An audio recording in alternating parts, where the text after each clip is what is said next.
Bismillahirrahmanirrahim. Alhamdulillahirabbil alamin wassalatu wassalamu ala asyrafil mursalin wa khatamin nabiyyin wa sayyidil awwalin wal akhirin sayyidina wa syafi'ina wa maulana Muhammadin wa ala alihi wa ashabihi wa atba'ihi wa dzurriyyatihi wa atratihi wa azwajihi ummahatil mu'minin amma ba'du. Insyaallah nabda min hadhihi lailah, kita mulai pada malam hari ini membaca kitab. Tapi di sini tingkat berapa? Yang tingkat 1 angkat tangan. Alhamdulillah. Sebenarnya kita kemarin membaca kitab ini ya, apa namanya, Syarah Ajrumiyah ya, tapi syarah Sufi, dan belum khatam ya. Namun ya berbagai pertimbangan, banyak yang tingkat 1. Yang tingkat 1 ini juga yang tadi angkat tangan baru ikut juga kan? Waktu SMA atau aliyah belum pernah ikut di sini kan? Ya itu, jadi kalau kita lanjut dari tengah seperti itu dengan level kajian yang lumayan apa namanya, ya nanti takutnya langsung baru masuk tingkat 1 langsung jadi wali kan, terlalu cepat rasanya, slow lah dulu. Jangan langsung jadi wali, nikmatilah dulu dunia ini kan. Jadi alhasil kita akan membuka, karena tadi juga mempertimbangkan kajian-kajian malam-malam yang lain, sudah ada kajian tasawuf ya. Saya lihat ada kajian tasawuf di malam apa itu, ada kajian fikih, ada kajian apa saja itu, banyak kajian. Saya lihat tidak ada kajian akidah, maka itu saya apa namanya, orang buku juga tadi dengan senat, ya sudah kita buka akidah. Dulu sebenarnya beberapa tahun yang lalu sudah kita baca Al-Kharidah, tapi mungkin sudah tamat. Selain tamat kitabnya, tamat juga orang-orangnya. Ya, Kharidah pernah kita baca dengan saya juga. Setelah Kharidah ini Iskar Qulubil Asyiqin tentang Rasulullah, khatam juga alhamdulillah. Nah, apa-apa kita, karena beda orang-orangnya kan, maka kita apa namanya, ulang lagi dari awal. Tidak ada yang sia-sia, malah ulama mengatakan fil i'adah ifadah, dalam setiap kali pengulangan pasti ada faedah-faedah baru. Dan tidak ada kata bosan untuk ilmu kalau memang kita suka pada ilmu itu. Orang suka apel sesering mungkin, malah menikmati kan. Nggak mungkin orang yang makan apel terus suka apel, begitu yang kedua kalinya udah kemarin, kan tidak mungkin begitu. Pasti dia akan menikmati lagi. Kenapa? Karena dia menyukai apel itu. Maka apalagi ini akidah, bukan sembarang ilmu yang merupakan pondasi ya, pondasi paling dasar sekali yang namanya akidah ini, paling dan benteng keimanan kita semua. Akidah, terutama akidah Ahlus Sunnah wal Jamaah, akidah yang dipegang teguh dan dianut oleh para ulama-ulama dan imam-imam besar sepanjang zaman, dari berbagai kalangan, dari kalangan hadis, dari kalangan tafsir ya, dari kalangan hadis Imam Nawawi, Imam Ibnu Hajar Asqalani, itu besar, ulama-ulama besar semua itu. Akidahnya semua ini yang kita kaji ini namanya akidah Asy'ariyah. Dari kalangan tafsir ada Imam Baghawi, ada Imam Fakhruddin Ar-Razi, itu ulama-ulama tafsir papan atas semua itu, semuanya akidahnya Asy'ariyah. Kita pindah lagi ke ulama apa misalnya, apa saja ulama fikih, Imam Ghazali, Imam Nawawi juga termasuk di situ, Imam Tajuddin As-Subki di situ, ulama-ulama fikih itu juga semuanya akidah Asy'ariyah. Ulama apa lagi ya, ulama tasawuf apa lagi, dan seterusnya. Maka akidah yang kita kaji tidak usah kita ragukan lagi, sebagaimana sebagian orang meragukan di wilayah timur sana. Banyak yang meragukan. Kenapa meragukan? Nggak tahu. Kalau kita, tidak mungkin kita ragukan. Kenapa? Meragukan akidah ini sama dengan meragukan semua atau hampir seluruh ulama-ulama besar di segala bidang dan di semua dan di segala penjuru dan di setiap zaman. Mereka yang menentang akidah ini lalu belajar buka kitab Fathul Bari. Mereka mengkaji Fathul Bari, mereka mengkaji kitab Azkar, mereka mengkaji kitab, banyak kitab dikaji oleh mereka yang menentang ini. Itu mereka tidak tahu diri, tidak tahu malu. Mereka menyesatkan akidah ini, tapi mereka belajar dari kitab-kitab yang dikarang oleh ulama-ulama yang akidahnya seperti ini. Saya tanyakan kepada mereka, yo ini kalian kok mau belajar dari ulama-ulama yang sesat dan menyesatkan, yang akidahnya salah? Kan bagi mereka Imam Nawawi, Imam Ibn Hajar, Imam Tajuddin As-Subki, apalagi Imam Ghazali, semua itu akidahnya ini, semua akidahnya sesat. Tapi mereka buka kitab, mereka belajar, mereka buka Arba'in Nawawiyah, mereka buka Fathul Bari, Imam Ibn Hajar. Kan itu nggak sadar diri namanya ya, dan tidak tahu malu. Alhamdulillah, mudah-mudahan Allah menjaga akidah kita semua, amin. Maka insya Allah kita akan mulai membuka kitab yang berjudul apa? Hah?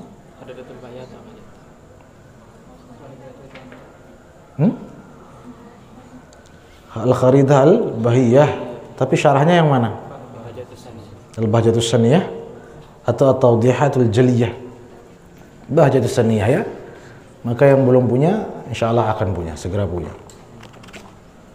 Ini bukan kitab pilihan ini ya. Jangan dikira ini pilihan. Ini wajib ini. Ya. Bukan pilihan. Boleh punya, boleh enggak. Harus punya kalau akidah, fikih itu, tasawuf itu harus punya.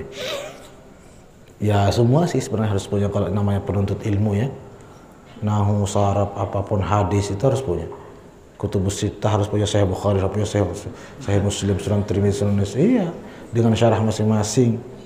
Alhamdulillah di rumah itu ada semua. Aunul Ma'bud, syarah Abu Dawud, syarah Sunan Nasa'i, At-Tuhfatul Ahwadhi, syarah Sunan Tirmidzi, dan seterusnya.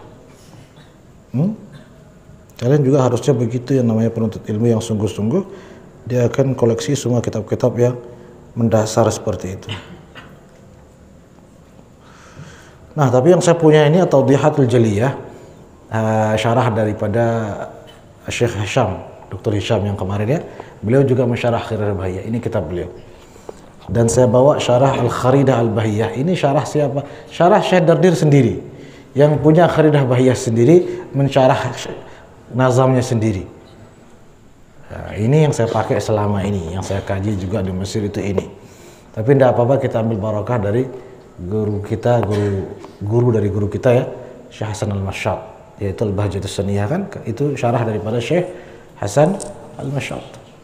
Jadi beliau juga Syekh Hasan Al-Mashad mensyarah Al-Kharidah Al-Bahiyah. Al-Kharidah Al-Bahiyah ini dikarang satu nazam, satu syair yang isinya akidah, dibuat, digubah oleh waliullah besar, seorang ulama luar biasa dari mazhab Maliki dari Mesir yang bernama Syekh Ahmad Ad-Dardir Al-Adawi radhiyallahu anhu.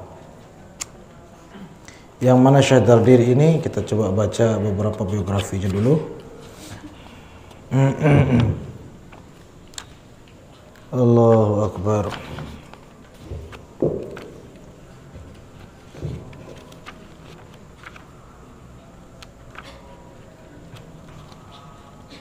Semua ilmu keislaman dikuasai kecuali akidah. Aduh, udah itu tanda seru itu dan tanda tanya. Ya. Namanya Al-Imam Al-Allamah Syekhul Malikiyah. Ya, guru besar mazhab Maliki pada masanya. Sampai dijuluki Malikus Saghir, Imam Malik cilik. Ya, Imam Malik cilik. Syekh Ahmad bin Muhammad bin Ahmad bin Abi Hamid Al-Adawi Al-Azhari Abul Barakat Al-Syahir bin Dardir. Beliau dijuluki dengan Abul Barakat Ad-Dardir.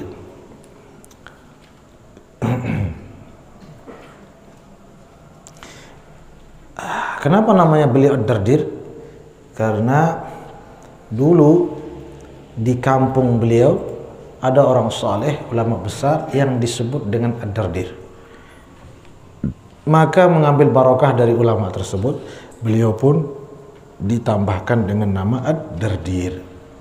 Seperti Al-Mafullah diberi nama dulu As-Sagaf ya, karena mengambil barokah dari seorang ulama yang pernah datang dari Hadramaut kalau tidak salah, namanya As-Sagaf atau As-Saqaf. Maka tafaul seperti itu memang sudah menjadi tradisi para ulama juga untuk mengambil barokah. Saya pun anak saya yang laki saya kasih nama Ahmad Umar Hashim, nama rektor Al-Azhar di masa saya, namanya Profesor Dr. Syekh Ahmad Umar Hashim. Beliau mensyarah Sahih Bukhari, beliau Imam Bukhari pada masa kini, namanya Syekh Ahmad Umar Hashim, masih hidup tapi sudah sepuh luar biasa, keilmuan beliau luar biasa. Nah, saya mengambil barokah dari itu, saya berilah nama anak saya Ahmad Umar Hashim. Nah, itu contoh. Syekh Ahmad Dardir ini kemudian beliau lahir pada tahun 1127 Hijriah. Berarti berapa tahun yang lalu? Sekarang 1400-an lah ya. Jadi 1100 ya, dan sekian abad yang lalu. Syekh Ahmad Dardir ini banyak karamahnya, banyak yang pernah kita ceritakan dulu karamah beliau. Bukan sembarang beliau ini, bukan sembarang waliullah Syekh Ahmad Dardir yang arang Kharidah Bahiyah ini. Beliau saking tinggi derajat kewaliannya, setiap malam berjumpa dengan Rasulullah sallallahu alaihi wasallam yaqadhatan, dalam keadaan terjaga, bukan mimpi lagi. Lahir 1127. Sudah lama dari masa hayat baginda Nabi. Tapi setiap malam jumpa Rasulullah sallallahu alaihi wasallam untuk mentashih hadis, untuk memurajaah beberapa hal, untuk menyampaikan. Sampai ulama-ulama besar pada Al-Azhar pada masa itu, jika ada masalah-masalah yang mereka bingungkan, mereka panggil Syekh Dardir, tanyakan kepada baginda Nabi nanti malam. Karena sudah ditahu setiap malam jumpa dengan Rasulullah sallallahu alaihi wasallam. Luar biasa beliau ini. Sampai-sampai ada seorang ulama yang manggil beliau, guru dari Syekh Dardir. Dardir, anakku sini.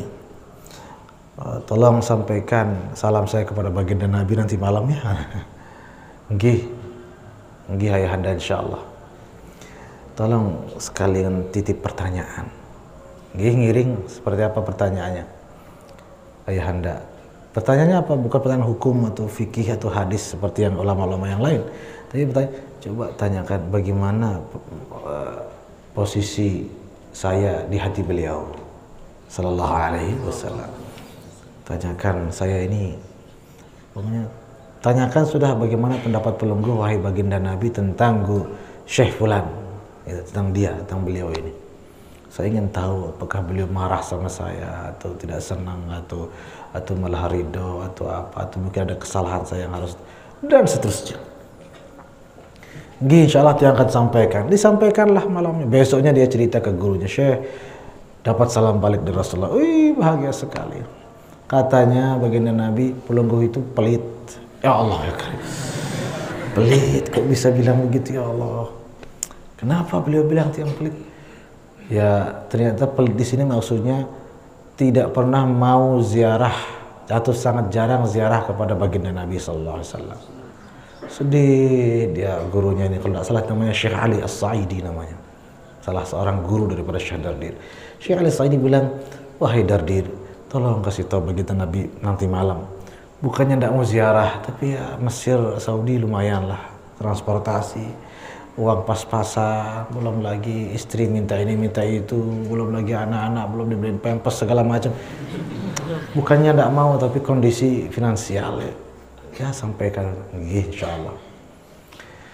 Singkat cerita, besoknya datang lagi Syekh Dardir, wahai Syekh, sudah sampun tiang sampaikan kepada baginda Rasulullah sallallahu alaihi wasallam.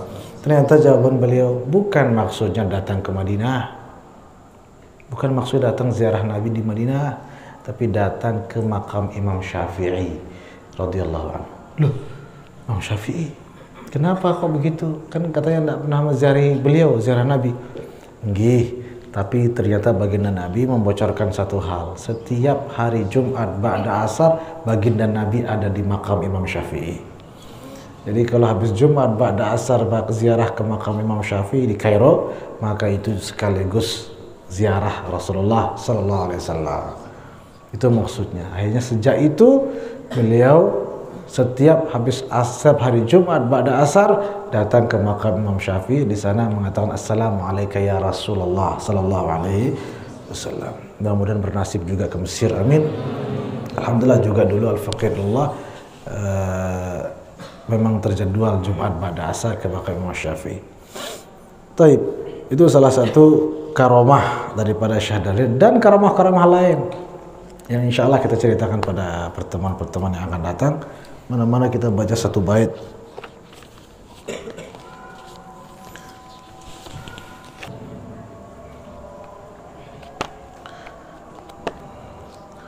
Coba kita baca matanya sama-sama yuk. Bismillahirrahmanirrahim. Bagaimana lagunya? Ya qul Qadiri Ahmad al-Mashhur Alhamdulillah al-Ali al-Wahid al-Alim al-Fard al-Ghani al-Majid wa afdal as-salat wa taslim ala an-nabi al-Mustafa al-Karim wa alihi wa sahbihi al-athhar la siyama rafihi fil qad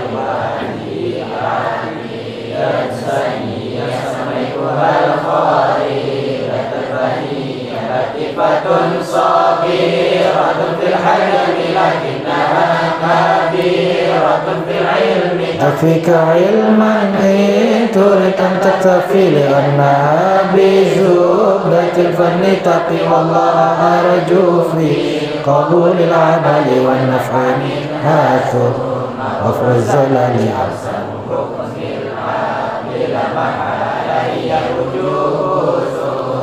barakallahu fikum. Taib.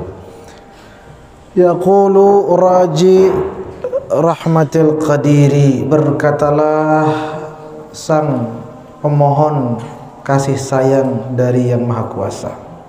Yakni Ahmad, yang bernama Ahmad al-Mashhur, yang populer dengan sebutan Ad-Dardir. Dardir itu artinya ada yang mengatakan kenapa disebut Dardir, karena bertaburan barokah kepada beliau atau lewat beliau. Dardir itu yang bertaburan. Durar itu kan durar, banyak bintang-bintang bertaburan, itu disebut dengan durar. Maka Dardir bertaburan berkah lewat beliau, makanya beliau dijuluki juga dengan Abul Barakat Ad-Dardir. Seperti guru besar kita Abul Barakat juga, Abul Barakat wan Nafaham. Apa kata beliau? Alhamdulillahil aliyil wahidi al-alimil fardi al-ghani al-majidi. Alhamdulillah, segala jenis puji, segala jenis puji lillahi, bagi Allah. Maksudnya apa? Bukan saya memuji Allah, tidak. Siapa kita kok bisa memuji Allah? Harus tahu diri dong. Yang namanya puji memuji, guru muji muridnya. Pintar anakku, kan gitu. Masa murid memuji gurunya, pintar ustadku? Kan aneh. Nah, kalau murid memuji gurunya saja lucu, kalian ketawa kan? Bagaimana hamba memuji Tuhannya? Kan lebih tidak masuk akal aja, lebih aneh. Menyanjung Tuhannya. Yang namanya memuji dan menyanjung itu mengenalnya, mengetahui nilainya, tahu nilainya, tahu sampai mana kemampuannya, tahu sampai mana kehebatannya dan seterusnya, sehingga dipujilah dia. Kita tidak ada yang kenal Allah, tidak ada yang tahu sampai sejauh mana ketinggian Allah, kekuasaan Allah. Terus bagaimana kita bisa memuji? Nggak bisa. Terus karena itulah kita menyerahkan segala jenis pujian itu kepada siapa? Allah Subhanahu wa taala. Biarlah dia sendiri yang memuji dirinya sendiri. Kalau hamba tidak mampu memujinya, biarlah dia yang memuji dirinya sendiri. Karena itu hamba serahkan perkara pujian itu kepada Allah Subhanahu wa taala. Itu makna daripada alhamdulillah. Lillah, dipasrahkan kepada Allah, dikembalikan kepada Allah. Tidak mampu tiang, ya Allah, nih pujian nih hamba kembalikan kepada Engkau. Paham? Itu makna yang lebih adab tentang alhamdulillah. Bukan maknanya saya memuji Allah. Itu sebabnya kenapa enggak ahmadullah, kenapa enggak nahmadullah, tapi alhamdulillah, menunjukkan ketidakmampuan kita dalam memuji Allah. Itu sebabnya kita serahkan kepadanya. Sedangkan kita tidak mampu memuji Nabi kita, kata ulama kan kullu madihin nabi muqassirun, semua yang memuji Nabi itu tidak mampu memuji Nabi sallallahu alaihi wasallam. Loh, kalau ulama bilang tidak ada yang mampu memuji Nabi, masa ada yang mampu memuji Tuhan? Lebih tidak mampu lagi kan? Itulah apa kata Nabi sendiri dalam doa beliau, masyhur doanya, la uhsi thana'an 'alaika tu kama athnaita 'ala nafsika. Itu doa Nabi. Nabi ini yang ngomong, bukan kita apalagi. Nabi sekelas Rasulullah sallallahu alaihi wasallam, apa kata beliau? La uhsi thana'an 'alaik. Hamba tidak mampu memujimu ya Allah. Oh, Nabi yang ngomong ini. Paham? Hamba tidak mampu memujimu ya Allah, kama athnaita 'ala nafsik, sebagaimana engkau memuji dirimu sendiri, sebagaimana engkau ya Allah memuji diri engkau sendiri. Hamba tidak mampu. Kalau Rasulullah sallallahu alaihi wasallam tidak mampu memuji Allah, apakah kita mampu memuji Allah? Yang benar adalah serahkan, kembalikan segala jenis puji kepada Allah Subhanahu wa taala. Itu makna alhamdulillah. Jangan dikira mengucapkan tanpa meresapi beda dengan mengucapkan dengan memahami maknanya. Ada seorang wali Allah namanya siapa, kalau nggak salah Imam Hasan Basri, kalau tidak salah atau Imam Ibrahim bin Adham, lupa. Ulama-ulama masa salafus salih itu ada yang minta ampun kepada Allah 30 tahun hanya karena merasa bersalah mengucapkan alhamdulillah. Jadi 30-an tahun dia beristighfar. Ditanya kenapa sudah istighfar terus? Atas dosa apa yang kamu istighfarkan ini? Apa katanya? Atas dosa mengucap alhamdulillah. Mengucap alhamdulillah saja dia merasa berdosa, apalagi melakukan maksiat.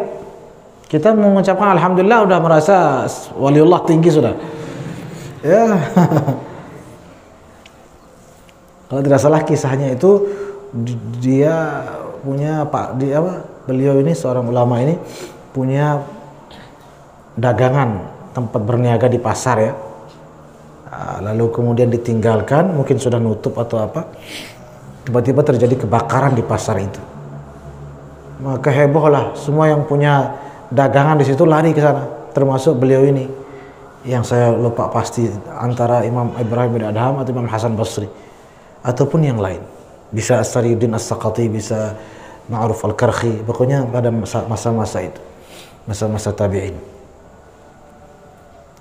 Anggaplah Sariyuddin As-Saqati, Imam Sari As-Saqati, Sri Sakti kalau kita di Indonesiakan.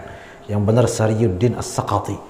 Imam Sariyuddin As-Saqati ini mendengar kebakaran di pasar langsung lari. Belum sampai sana ada yang balik, kalau dagangan Sida aman katanya. Kami yang kebakaran ini, Sida yang aman, toko Sida aman. Apa kata? Alhamdulillah. Di tengah orang-orang yang sedang menderita.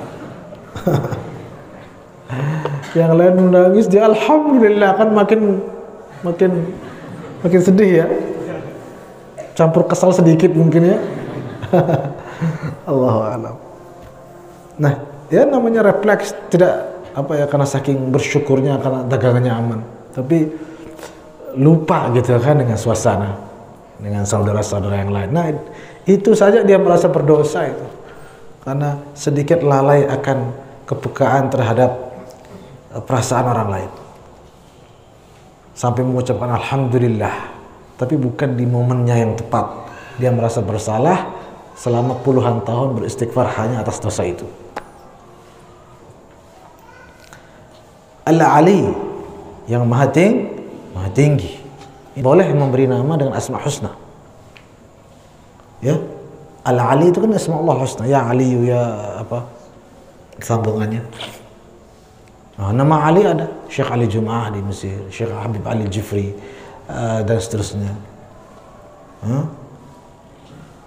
Sayyidina Ali, Imam Ali bin Abi Thalib, dan seterusnya. Padahal asma husna boleh, tidak masalah.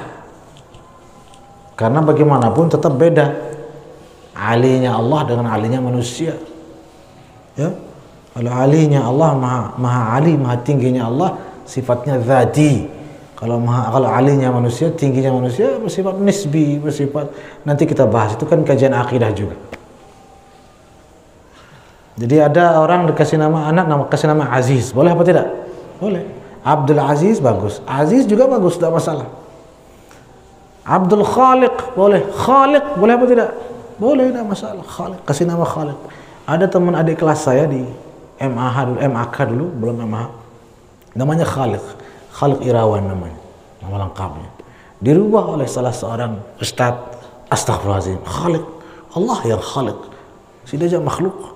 Rubahlah nama Sidaja, tambah Abdul Khaliq. Nah, itu belum ngaji di Abror itu orang itu.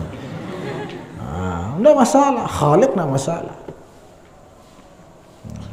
Kenapa? Karena Khaliq, Allah sendiri memberikan pengakuan adanya khaliq-khaliq yang lain. Fatabarakallahu ahsanul khaliqin. Maha suci Allah, semulia-mulia pencipta. Kalau semulia-mulia pencipta, berarti banyak pencipta yang lain. Al-Khaliqin, pencipta yang terbaik di antara semua para pencipta, berarti banyak pencipta. Kayak Ahkamul Hakimin, hakim banyak, tapi yang paling adil, paling bijaksana Allah Subhanahu wa ta'ala. Pencipta juga banyak. Nabi Isa kan pencipta juga. Apa kata Nabi Isa? Inni akhluqu lakum minat tini kahai'atit tayri fa anfukhu fihi fa yakunu tayran biiznillah. Nabi Isa itu Nabi siapa itu? Yang menciptakan burung itu. Akhluqu, katanya aku menciptakan burung, kata Nabi Isa. Nggak ada di situ ustadz yang bilang, Nabi Isa sedang bilang, nggak boleh bilang begitu. Nabi Rasul masa bilang mencipta, sedang makhluk. Ada yang berani bilang gitu sama Nabi Isa? Ada. Nabi Isa santai aja, akhluk, saya menciptakan. Cuma kan nanti di akhir, fa yakunu tayran biiznillah, dengan izin Allah aku menciptakan. Ini juga masalah akidah yang sederhana, tapi kalau nggak dipahami kita akan mudah menyalahkan orang lain. Ini salah masalah syirik sih ini. Hanya gara-gara namanya Khaliq, atau namanya Aziz, atau namanya Mu'izz, atau Rahim, atau Ghafur, Sabur, Syakur. Ya dikasih Abdul, ya bagus. Tanpa Abdul juga tidak masalah. Jangan nama Rahim. Kok Rahim, Abdul Rahim? Ya udah apa-apa, udah boleh. Syirik, yang Rahim itu Allah Subhanahu wa ta'ala. Nah, terus Allah sendiri mengatakan, laqad ja'akum rasulun min anfusikum azizun alaihi ma antum harisun alaikum bil mu'minina raufun. Siapa yang dimaksud rauf bihim di situ? Siapa yang dimaksud oleh Allah di situ? Raufun rahim. Siapa? Rasulullah sallallahu alaihi wasallam. Rauf, Nabi, laqad ja'akum rasul, telah datang kepadamu Rasulullah yang rauf, rahim, aziz, di situ disebutkan kan? Ayo itu. Terus mau bilang Allah syirik gitu? Syirik sudah Allah. Kan yang rauf rahim itu sida doang, bukan Nabi. Mau digitukan Allah gitu. Al-Ali Al-Wahid. Baik, maha suci Allah, maha terpuji Allah yang maha tinggi dan maha wahid, maha esa atau maha tunggal. Al-Alim yang maha alim, maha berilmu. Al-Fard, maha tunggal juga atau maha esa. Al-Ghani yang maha kaya atau yang maha tidak membutuhkan. Semua ini kalau dijelaskan satu persatu banyak faedah insyaallah, tapi di pertemuan yang akan datang karena sudah azan Isya. Al-Majidi ila akhir afdhalus salat, insyaallah cukup 2 bait saja. atau satu bait, nanti bait yang kedua kita jelaskan lagi. Wallahu a'lamu bissawab. Ada pertanyaan? Ustaz, apa maksudnya maha besarnya Allah? Sedangkan tidak bisa kita apa dibilang sandingkan dengan makhluk. Ya memang siapa bilang mau disandingkan? Besar di sini juga bukan besar, lebih besar ukurannya, ya. Memang bukan untuk disandingkan, karena memang bukan besar di sini juga bukan maksudnya besar ukuran, hajman, bukan. Ya. Ayo sekarang kita bilang ulama besar. Seorang ulama besar, apakah ukurannya di situ? Ukurannya besar gitu? Tinggi, besar gitu? Enggak. Jadi kata besar itu jangan langsung terbayang ukuran. Kayak kita bilang ulama besar, kayak kita bilang masalah besar, apalagi yang sering kita besar-besarkan. Kalau benda makhluk saja kita bilang besar, tidak bermakna atau tidak berarti ukurannya besar, maka lebih-lebih Allah Subhanahu wa ta'ala. Ketika kita bilang Allah maha besar, berarti jauhkan dari otak itu ukuran, size itu jauhkan. Ya, sebagaimana kita bilang ulama besar, kita sama sekali nggak mengait-ngaitkannya dengan ukuran, kan begitu. Terus apa maksudnya maha besar? Nah, itu nanti kita bahas juga. Allahu akbaru min an yu'raf. Allah maha besar untuk dikenal, untuk diketahui. Ya.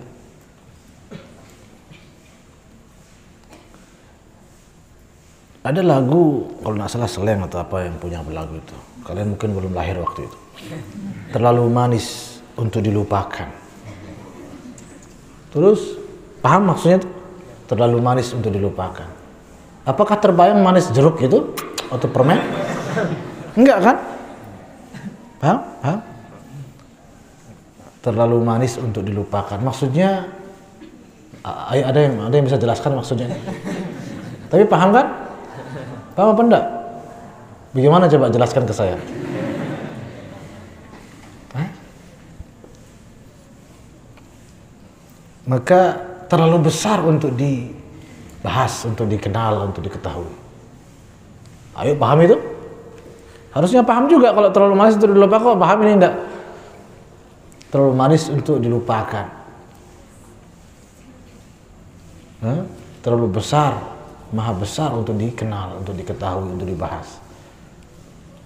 Artinya jangan nolaklah gitu untuk berpikir tentang zat Allah Subhanahu wa ta'ala. Allah maha besar untuk itu. Kita yang maha kecil untuk membahas itu, untuk memikirkan itu. Subhanahu wa ta'ala. Insyaallah besok kita perjelas lagi. Apa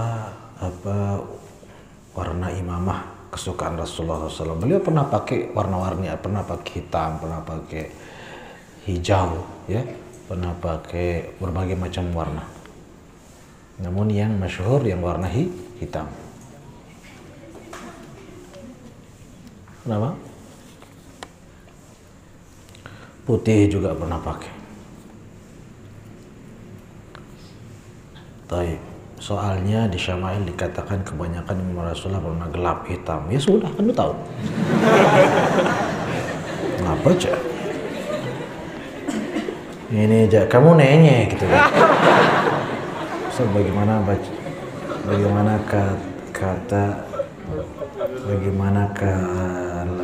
kalau namanya Mutakabbir atau Abdul Mutakabbir.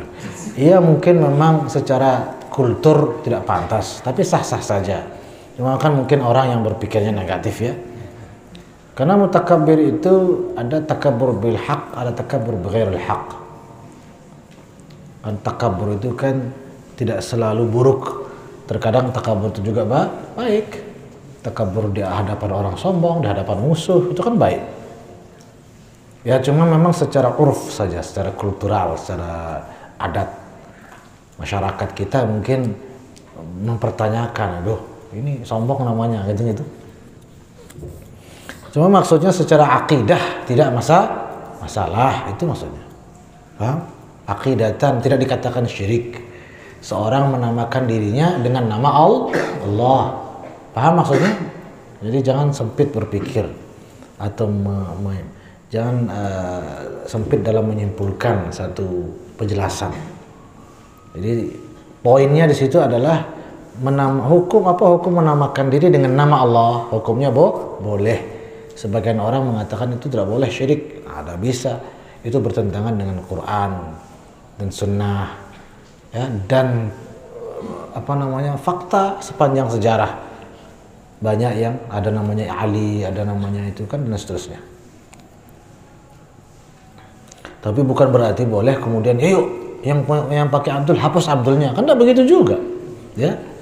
Bukan berarti kalau gitu berhenti nama Abdul lagi, pakai Asmaul Husna langsung atau apa, kan tidak begitu juga. Hanya pembahasannya tentang hukumnya saja. Hukumnya tidak masalah jika sama seperti juga Abdur Rasul. Itu juga salah satu masalah akidah yang semua akan kita dalami insyaallah melalui kajian ini. Pacu-pacu aja hadir insyaallah. Abdur Rasul misalnya, Abdul Nabi, boleh apa tidak itu? Boleh. Banyak di Mesir ulama-ulama kita, tokoh-tokoh kita namanya Abdul Nabi, Abdul Rasul, ya, boleh, nggak masalah. Ada dalilnya dalam Al-Quran, nanti kita bahas insyaallah karena waktu. Ustaz, kenapa kita berdoa panjang umur? Kenapa kita berdoa panjang umur? Kan mati ajal kita sudah ditentukan. Kenapa hanya panjang umur? Kenapa hanya umur yang dianggap ditentukan? Ya. Kan kita masuk surga neraka juga sudah ditentukan. Tapi kan kita selalu minta masuk surga. Itu nggak dimasalahkan itu. Hanya umur saja yang dipersoalkan. Kita ditentukan juga akan sakit besok atau akan sembuh. Semua sudah ditentukan. Tapi kan kita minta ya Allah berikan kesehatan, keafiatan. Itu kenapa nggak ditanya itu? Kenapa umur saja yang ditanya? Nah, jadi yang harus diluruskan pertama dari penanya ini, pikiran bahwa yang ditentukan hanya umur, yang lain tidak. Itu yang harus diluruskan dulu, ya. Segala sesuatu sebelum kita lahir, sebelum kita dibuat bahkan ya oleh orang tua kita, itu sudah keruan, semua sudah ditentukan. Di mana kita makan nanti malam sudah ditentukan dulu itu, ya. Dengan siapa kita akan menikah, kalian akan berpasangan dengan siapa, cucu kalian sudah tercatat namanya dan dia akan masuk surga atau neraka. Tuh, sebelum kalian lahir, cicit kalian sudah keluar surga atau neraka tepatnya. Bukan hanya umur, tapi kan kita minta ini, kita berikhtiar, kita berusaha, kita cari pasangan segala macam, tidak salah juga kita sudah ditentukan jodohnya, lalu ngerap-ngerap saja, enggak, tetap berikhtiar. Kenapa kita berdoa, kenapa kita berikhtiar, kenapa kita minta panjang umur kayak yang ditanya tadi, kenapa kita minta sehat, kenapa sementara semua sudah ditentukan? Jawabannya satu, Allah yang suruh berdoa. Yang suruh berdoa siapa? Allah. Yang suruh berusaha siapa? Allah. Yang menentukan nasib kita siapa? Allah Subhanahu wa ta'ala. Kita ini hamba. Kita ini hamba. Kita diberitahu oleh Allah, saya sudah tentukan segalanya. Nggih, kita bilang. Nggih ya Allah. Terus apa kata Allah? Walaupun begitu, berusahalah dan berdoalah. Apa kita bilang? Nggih juga kan? Nggih ya Allah. Bukan, orang doang sudah ini Allah. Kan sudah tentukan semuanya. Kenapa sudah suruh lagi kita berusaha? Masa begitu kita bilang? Tetap nggih ya Allah. Itu namanya hamba.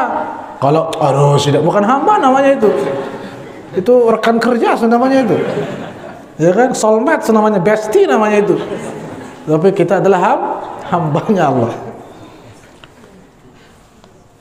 hambaku, siap Tuhan. Misal, sudah saya tentukan nasibmu, masuk surga atau neraka. Siap Tuhan. Masuk neraka kamu besok. Siap Tuhan. Tapi berusaha untuk menjadi penghuni surga. Siap Tuhan. Betul apa tidak? Itu namanya hamba. Dan tapi walaupun sudah tetap berusaha, tetap masuk neraka. Siap Tuhan. Itu namanya hamba. Tapi kalau rupa cuan kes, enggak terima saya hamba namanya itu, enggak. Itu masalahnya. Masalahnya adalah kesadaran diri kita ini hamba atau tidak. Jadi kenapa kita berdoa selama ini? Allah bilang, "Ud'uni astajib lakum." Berdoa. Minta kepada aku. Nggih ya Allah, dia yang berdoa. Sudah saya tentukan semua. Nggih. Ngiring ya Allah. Kan begitu. Itu namanya hamba. Kadang-kadang banyak orang ketika berbicara tentang Tuhan lupa dirinya sebagai hamba. Malah dia nggak sadar memposisikan dirinya partnernya Tuhan atau adik kelasnya lah. Sehingga dia protes-protes, Allah ini gimana, Allah nggak adil lah, dan seterusnya. Itu dia lupa dirinya sebagai hamba yang lemah, ciptaan yang diciptakan oleh Allah, yang semata-mata diciptakan illa liya'budun wa ma khalaqtul jinna wal insa illa. Paham ini? Anak-anakku sekalian?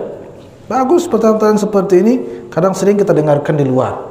Nah, kalian di sini alhamdulillah punya bekal, tinggal hantam kalau ada pertanyaan seperti ini dengan hantaman yang lembut sih, ya.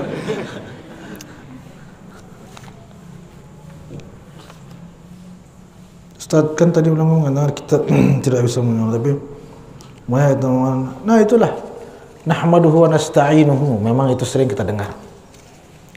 Tapi itu kan ucapan manusia ya. Dalam Al-Quran apa katanya? Alhamdulillahi Rabbil Alamin. Jika ada yang mengatakan nahmaduhu wa nasta'inuhu, maka itu lafaznya begitu. Maknanya apa? Natrukul hamdalillah. Itu maknanya. Sama seperti kita bilang kita berselawat kepada Nabi kan? Padahal tidak kan? Lafzannya saja kita berselawat kepada Nabi. Hakikatannya, maknanya apa? Allah yang berselawat kan? Kita memohon kepada Allah agar Allah berselawat kepada Rasulullah. Kan gitu isi selawat kita. Allahumma salli ala sayyidina. Ya Allah, berselawatlah kepada Nabi Muhammad. Kan gitu yang kita laksanakan. Tapi kita disebut apa sama orang? Oh, dia sedang berselawat. Padahal kita berselawat. Kita memohon kepada Allah agar Allah berkenan berselawat kepada Rasulullah. Ya enggak? Tapi itulah namanya bahasa. Disebut saja, enggak apa-apa disebut berselawat. Walaupun hakikatnya dia tidak bersolat, dia memohon kepada Allah agar Allah berselawat kepada, melimpahkan selawat ke Allah. Begitu juga ada yang bilang nahmadu, kita memuji Allah. Oke lah, lapasnya dimaklumi sudah. Maknanya, hakikatnya yang sesungguhnya adalah bukan kita memuji Allah, tapi kita menyerahkan pujian itu kepada Allah Subhanahu wa ta'ala. Supaya tidak kita besar-besarkan hal-hal yang sifatnya persoalan bahasa saja. Nanti khatib sudah bilang nahmadu wa nasta'inuhu. Salah sudah. Jangan segitu, slow, relax. Biarkan. Maksudnya itu menyerahkan pujian kepada Allah Subhanahu wa ta'ala. Semakin luas ilmu seorang, semakin sulit dia menyalahkan siapapun. Tapi kalau suka menyalahkan, itu tanda sempit ilmunya. Sedikit ilmunya. Kalau dia dikit-dikit salah. Waduh, itu dah. Apakah Allah bisa marah? Terus kemana sifat apa ini bilang? Ar-Rahman dan Ar-Rahimnya. Allah mohon dijelaskan Ustaz. Marah di sini tidak seperti marahnya kita, lazimnya, ada lazimnya. Ketika Allah bilang, ketika dalam banyak riwayat Allah marah, itu yang dimaksudkan lazimnya. Apa maksudnya lazimnya?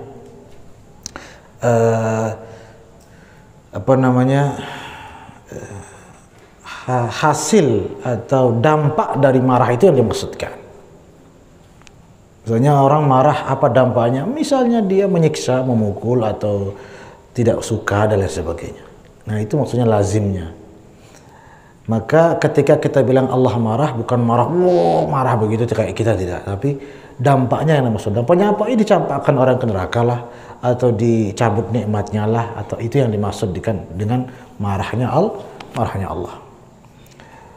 Sama seperti Allah cemburu. Mana ada hadisnya itu? Allah cemburu.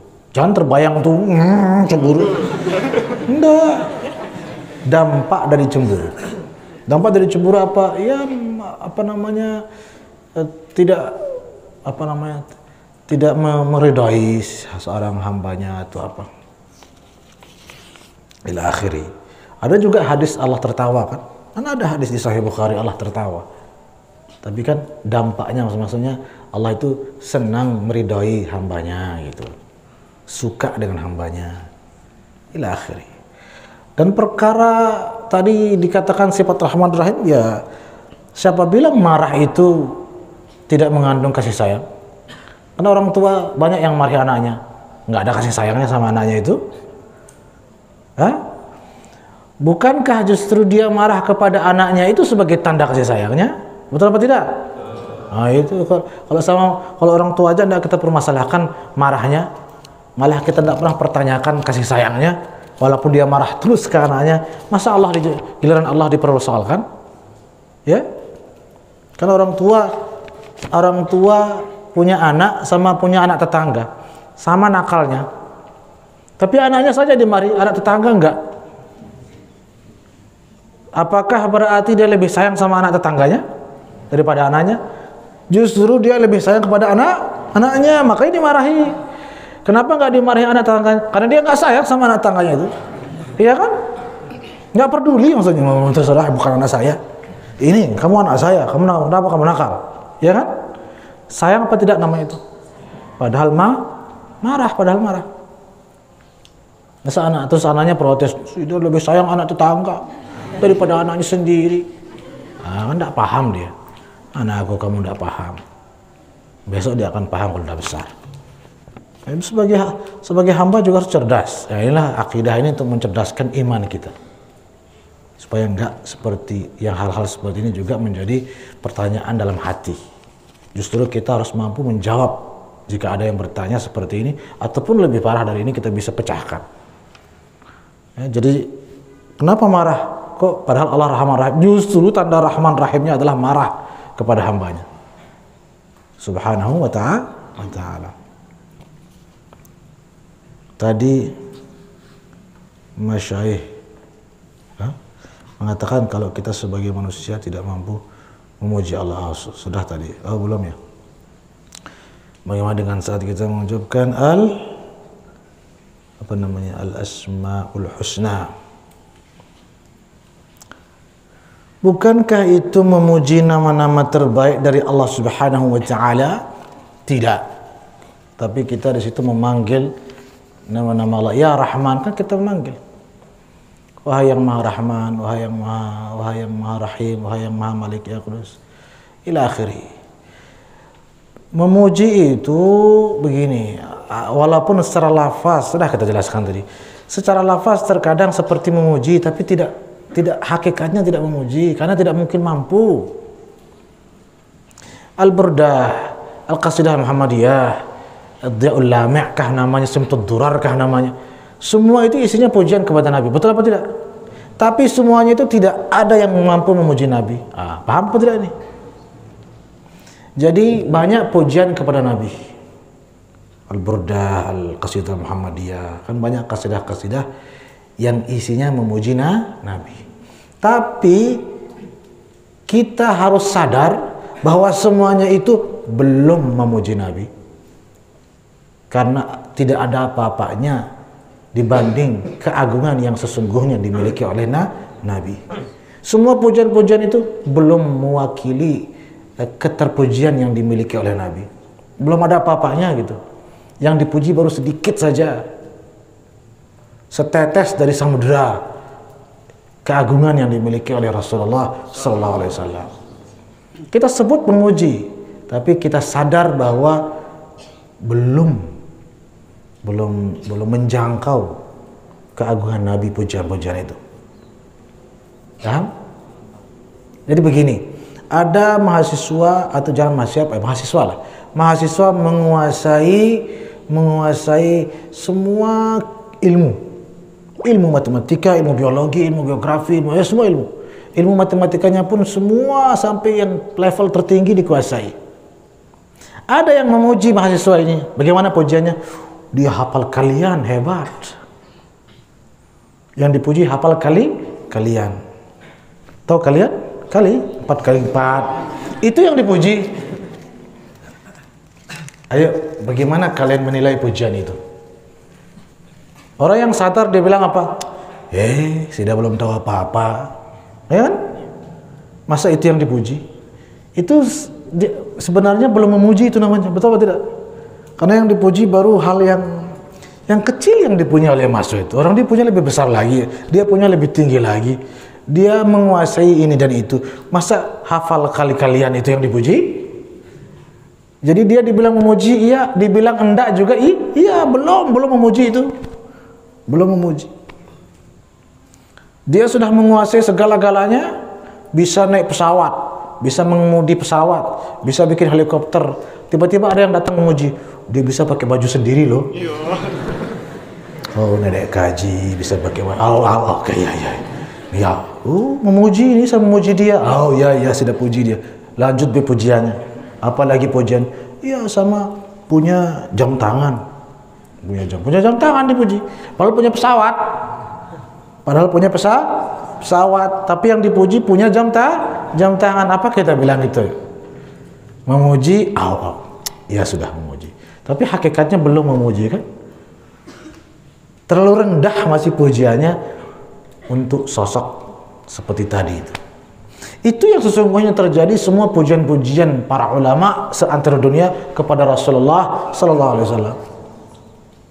Semua pujian yang setinggi langit yang kita tahu itu sesungguhnya Nabi punya jauh lebih besar dari itu. Sallallahu alaihi wasallam. Itu Nabi, apalagi Allah Subhanahu wa taala. Jadi ini persoalan kesadaran saja.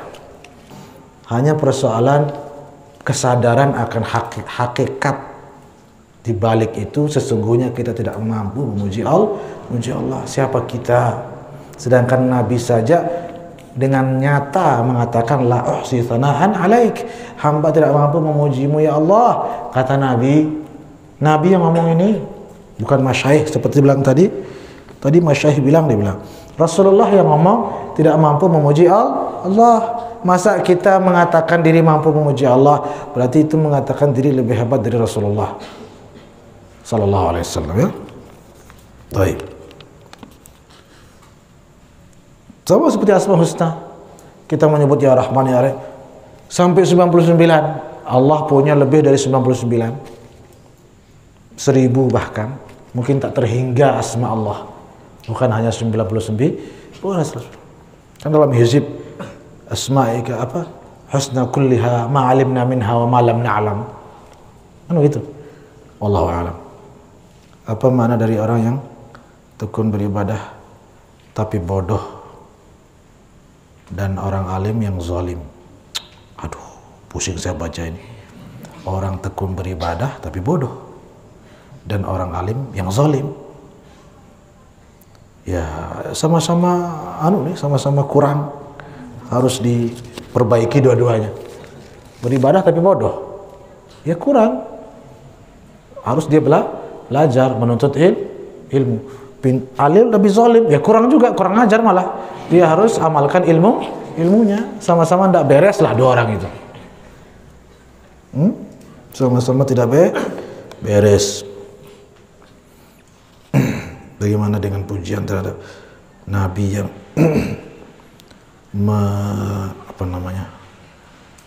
anta syamsun, apakah masih pantas pujian ini? Anta syamsun anta badrun.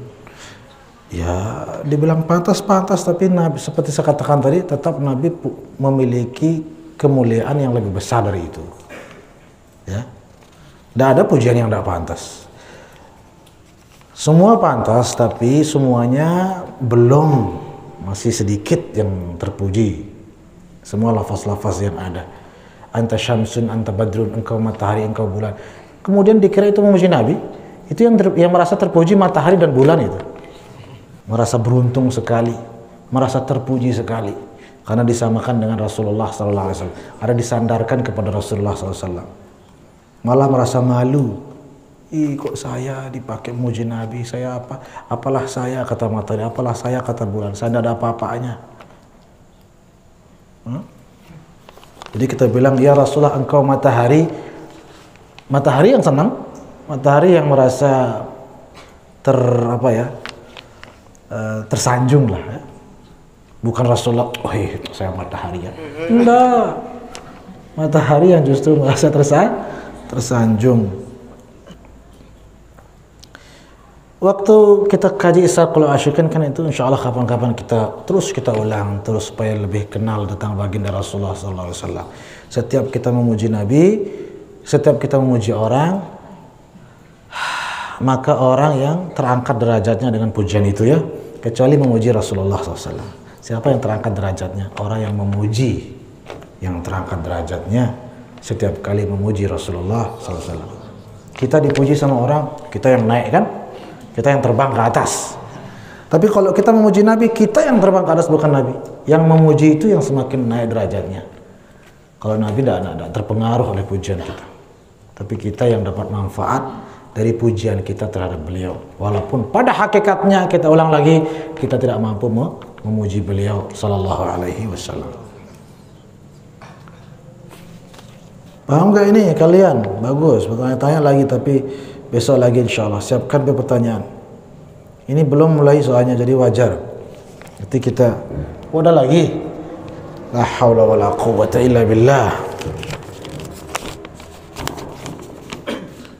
Kenapa di dalam nazam tersebut digunakan kata al-wahid, sedangkan tidak pernah mendengar bahwa kata tersebut berbilang ada lanjutannya?